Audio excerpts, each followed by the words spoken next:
Assalamualaikum, welcome to another video. I am Ahmed Raza, head of English proficiency tests at Edify Group of Companies. In today's video, I'm going to talk about how can you maximize your score in PT speaking within few days, because the time is not too much right now, and September intake, the deadline is there, and we have to prepare this test as soon as possible. So I'm going to share some personal tips because as you know, I already gave the test recently, not a long time ago, और उसके बाद भी मैंने कुछ videos बनाई थी, and based on the experiences that I had from there, I scored 90 out of 90 in speaking because I attempted only speaking. And how can you do the same thing? What were the thing that gave me an edge, and what were some exam related tips and the preparation related tips that I want to share with you so that you can maximize your score. If you are around 30-34 right now, how can you go up till 70 plus or 90 तक rarely वैसे target होता भी किसी का नहीं है, और अगर जाना भी हो तो उसके लिए बहुत ही ज़्यादा टफ काम है.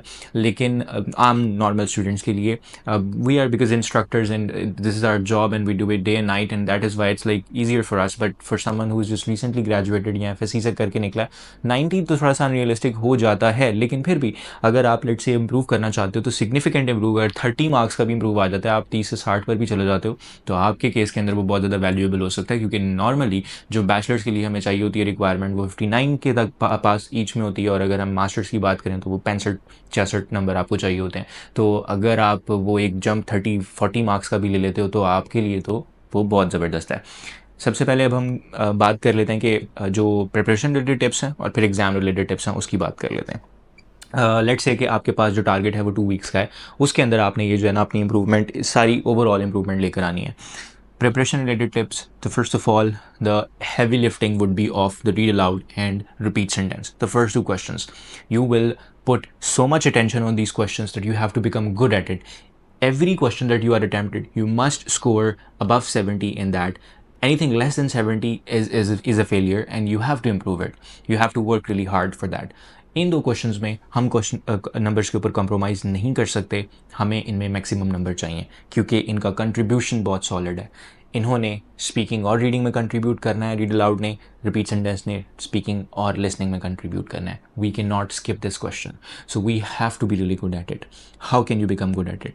If I talk about the read aloud question, the one thing that student do not focus on is the lack of emphasis on the words, the lack of proper pronunciation of the words, and then there are not enough pauses between them. There's just आपका जो सांस चढ़ जाता है, आपको वो वाला problem एक फेस होता है स्टूडेंट्स को. उसके अलावा वो स्पीड में बहुत ज़्यादा पढ़ते हैं ये सोचकर कि इसको जो है ना मैंने ऐसे इंप्रूव कर लेना है, तो अगर मैं तेज़ बोलूँगा तो मेरे पॉजेज़ नहीं आएंगे, तो मुझे फ्लुएंसी में मैक्सिमम नंबर मिलेंगे. ऐसा नहीं है. तेज़ नहीं बोलना, आपने बस पॉजेज़ नहीं लेने हैं, आपने रुक कर ये नहीं करना, आपने सेल्फ रेपिटेशन नहीं करनी है. So the first tip for improving your read allowed is avoid repetition of the sentences, avoid self correction. दो चीज़ें, रेपिटेशन नहीं करनी, सेल्फ करेक्शन नहीं करनी. कुछ गलत बोल दिया आगे चले जाओ, पीछे आके उसको ठीक नहीं करना. That is the tip number 1 to improve your read aloud. दूसरा, एक चीज़ रिसेंटली मेरे सामने आई कि लोग समझते हैं कि अच्छा हम अगर इसमें सारा कंटेंट भी नहीं ना बोल रहे, कुछ पोर्शन बोल देते हैं, तो उसमें क्या होगा कि हमारे प्रोनाउंसिएशन फ्लुएंसी ख़राब नहीं होगी. हम थोड़ा सा बोल के उसको सबमिट कर देते हैं, वो देखेगा कि अच्छा ठीक है, this is stupid.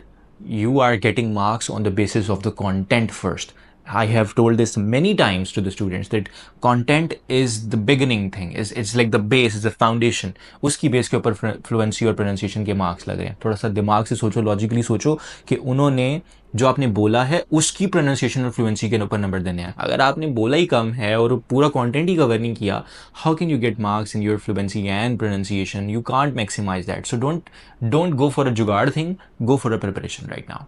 It's crucial for you. So no repetition, no self correction, and complete content should be covered. Speak normally and as much as you can वहाँ पर, और फिर आपने इसको submit करना है. The tip for the repeat sentence would be again to find the right content and try to cover it in the sequence. My emphasis on sequence. Please इसको ignore मत करना कि content तो pick करना ही करना है, but in the sequence. If the speaker is talking about 3, 4, let's say 5 words, and if you're picking one word from the beginning, one from the middle, and one from the end, you might not gonna get good marks. But if you are picking first 3 words in the sequence and you are just not picking the rest of it and you're submitting it, you will get better marks than picking the chunks of it. तो ये एक थोड़ा सा एक loop hole है जिसको तुम लोग एक्सपैंड कर सकते हो जिसके ऊपर. तो जब कोई ज़्यादा लेंथी सेंटेंस भी आता है, उसके जब तुमने 4-5 वर्ड सुन लिए तो अपने जहन में रिपीट करते रहो, अगले वाले को इतना कोई खास पे अटेंशन, मतलब you don't have to pay attention on that.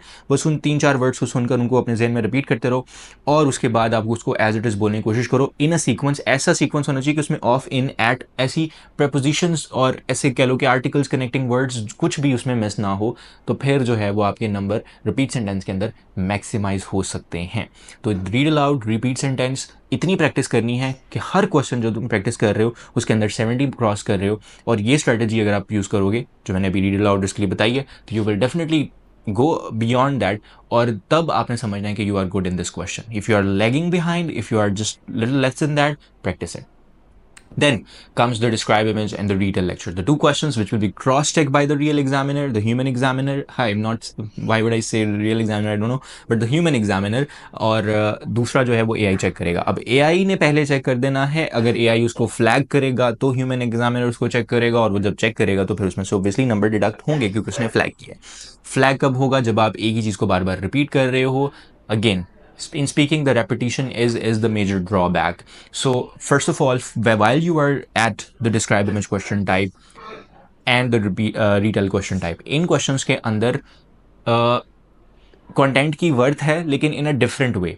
Describe image के अंदर कंटेंट वो ज़्यादा वैल्यूएबल है जिसके अंदर कंपैरिजन अच्छा है कि this is higher, this is lower, the comparatively the difference is of 3.5% या जो भी है.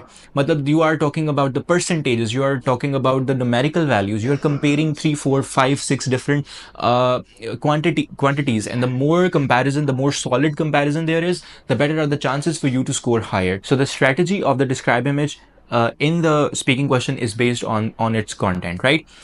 Retell lecture के अंदर आपकी जो स्ट्रेटजी है वो आपकी कीवर्ड्स हैं. ज़रूरी नहीं है कि उसमें कंपैरिजन हो, ज़रूरी नहीं है कि उसमें आप सारी लाइंस पिक करो.